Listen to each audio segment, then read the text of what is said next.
Hello friends, എമോർ വ്ളോഗ്സിലേക്ക് സ്വാഗതം. നമ്മൾ ഇന്നിവിടെ പറയുന്നത് നമ്മുടെ കയ്യിലുള്ള പോളാർ ബ്ലൂ പാരറ്റ് ബ്രീഡായിട്ടുണ്ട്. അപ്പോൾ മെയിൽ മാറി നിൽക്കുന്നുണ്ട്, ഫീമെയിലാണ് കുഞ്ഞുങ്ങളെ കെയർ ചെയ്യുന്നത്. ഇപ്പോൾ ഒന്ന് നിങ്ങൾക്ക് സൂം ചെയ്ത് ഞാൻ കാണിച്ചു തരാം. കുഞ്ഞുങ്ങൾ ഫ്രീസിമൊന്നും ആയിട്ടില്ല, ജസ്റ്റ് ഒരു മൂമെൻറ്റ്സ് മാത്രമേ ആയിട്ടുള്ളൂ.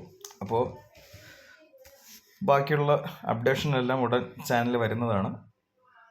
നിങ്ങളുടെ വിലയേറിയ അഭിപ്രായങ്ങളും നിർദ്ദേശങ്ങളും കമൻറ്റിലൂടെ അറിയിക്കുക.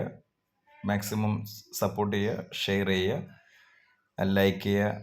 അതുപോലെ തന്നെ ഇതുപോലുള്ള ഇൻട്രസ്റ്റിംഗ് വീഡിയോസ് കാണുന്നതിന് വേണ്ടിയിട്ട് നമ്മുടെ ചാനലൊന്ന് സബ്സ്ക്രൈബ് ചെയ്യുക. Okay, thank you.